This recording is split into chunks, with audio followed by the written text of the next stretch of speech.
Este espacio de nuestra página que hemos dedicado a las profecías tiene como propósito esclarecer lo que dice la Biblia sobre el reinado mesiánico.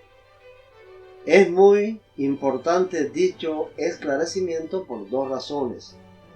Primera, para sentirnos alentados y crearnos expectativas entusiastas acerca de la segunda venida de Cristo y del reinado suyo en esta tierra, en el cual estaremos presentes los salvados. Porque el cristianismo actual cada día pierde más estas expectativas y en gran medida ignora lo que dice la Biblia sobre eso. La fe de los cristianos hoy se está volcando casi exclusivamente a esperar en Dios para que los ayude con los problemas de esta vida, como son la salud, la familia, el trabajo, escapar del sufrimiento y tantas cosas más. Sin embargo, el apóstol Pablo escribió muy claramente cuando trató el tema de la resurrección. Si solamente para esta vida esperamos en Cristo, somos los más dignos de lástima de todos los hombres.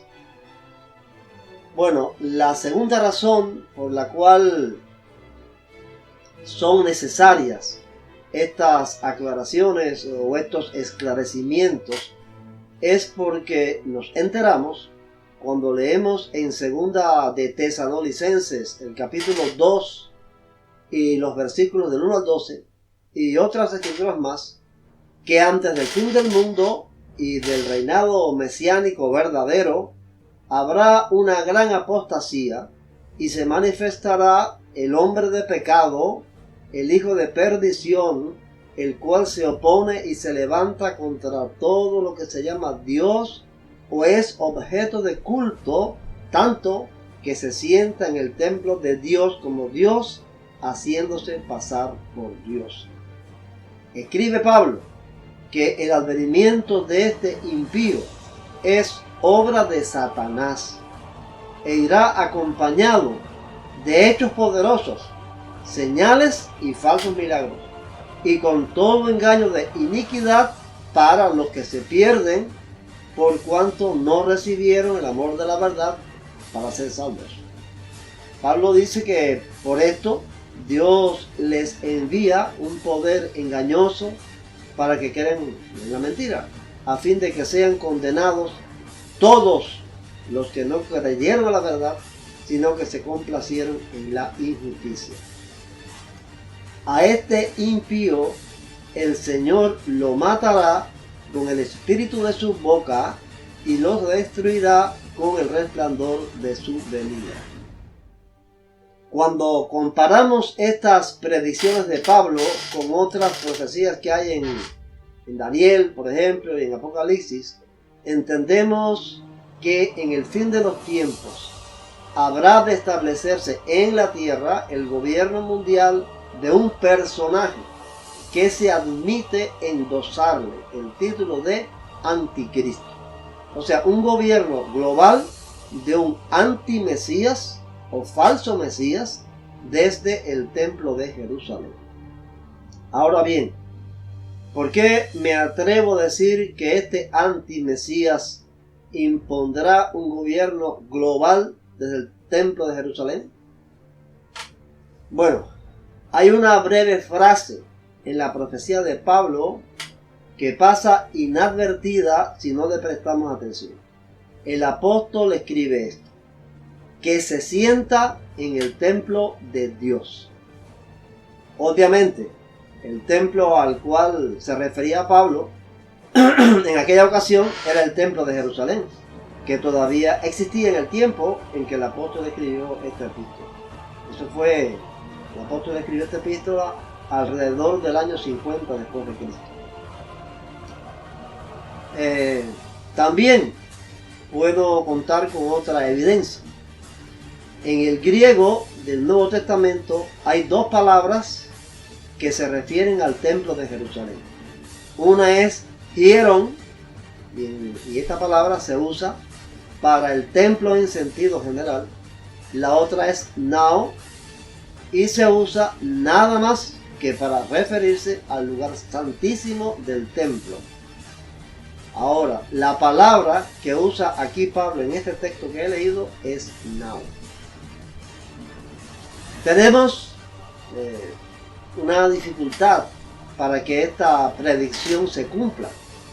El templo de Jerusalén, al cual se refería Pablo, fue destruido por los romanos alrededor de 20 años después de que Pablo escribiera Segunda de Tesalonicenses. O sea, más o menos en el año, en el año 70 después de Cristo, más o menos 20 años después de que Pablo escribiera Tesalonicenses, la segunda epístola. En estos estudios me cuido mucho para no predecir cómo se cumplirán las profecías, pero me atrevería a suponer que esta profecía de Pablo va en camino de cumplirse, y tengo dos razones que decir para decir tal cosa. Primera, por lo que avisoramos en el desarrollo y el avance de la agenda globalista en el mundo del presente tiempo. Existe una muy marcada tendencia hacia el globalismo en la política, en la economía, el comercio, la educación, la ciencia, la cultura, la sociedad, y otras tantas esferas más. De hecho, estamos en presencia de una batalla entre los políticos globalistas y los nacionalistas en varias naciones, comenzando por los Estados Unidos. Esto despierta lógicamente inquietudes en los cristianos que están despiertos y con las lámparas encendidas como las vírgenes prudentes, acerca de que el mundo va enfocado a establecer un gobierno global, un gobierno mundial. La segunda razón tiene que ver con la inexistencia o la no existencia del templo de Jerusalén. Desde hace muchos años existe en Israel un organismo llamado Instituto del Templo. Este organismo tiene como propósito preparar todas las condiciones para la reconstrucción del tercer templo, y como meta final tiene el llevar a vías de hecho tal reconstrucción. Según sus voceros nos dicen, tienen todo listo, desde el mobiliario hasta las vestiduras de los sacerdotes.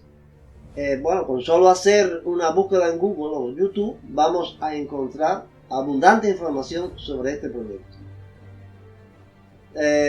También fueron escritos 2 libros muy interesantes sobre el tema, los cuales recomiendo leer. Se titulan En busca de los tesoros del templo y Listo para reedificar. La reconstrucción del tercer templo de Jerusalén no se ha podido realizar porque el lugar lo ocupan 2 santuarios musulmanes, la cúpula de la roca y la mezquita de Al-Aqsa. Pero si al fin el Instituto del Templo de Jerusalén puede llevar a cabo su proyecto, será esta una clara advertencia para quienes conocemos y estamos al tanto de la profecía de Pablo. El lugar para el gobierno global, mundial, del hombre de pecado y el hijo de perdición de Segunda de Tesalonicenses estará listo. Por eso insisto en decirle a la gente que si estamos advertidos de lo que dice la Biblia sobre las profecías y las analizamos a la luz de su cumplimiento en la historia, estaremos mejor preparados para escapar del gran engaño final. Porque realmente el engaño final será abrumador. Jesús nos dice o nos advierte de esta manera: Entonces, si alguno os dice, mirad, aquí está el Cristo, o mirad, allí está, no lo creáis, porque se levantarán falsos cristos y falsos profetas, y harán grandes señales y prodigios, de tal manera que engañarán, si es posible, aún a los escogidos. Y el Señor nos advierte muy claramente: ya os lo he dicho antes. Así que, si os dicen, mirad, está en el desierto, no salgáis, o mirad, está en los aposentos, no lo creáis. Recordemos que la palabra Cristo en nuestro Nuevo Testamento es la traducción de la palabra griega Christos, la cual a su vez tiene su origen en la palabra hebrea Mesías. La advertencia del Señor entonces pudiéramos entenderla de esta manera: si alguno os dice, mirad, aquí está el Mesías, o mirad, allí está, no lo creáis, porque se levantarán falsos mesías y falsos profetas. En los botones que están más abajo en esta página se hallan los 6 enlaces para acceder a los temas en los cuales se divide esta serie de estudios proféticos. Están colocados los títulos en el orden en que deben ser vistos los temas, porque el estudio tiene un cierto orden cronológico. Con solo dar clic encima de cualquiera de los botones se puede acceder al tema de que se trata.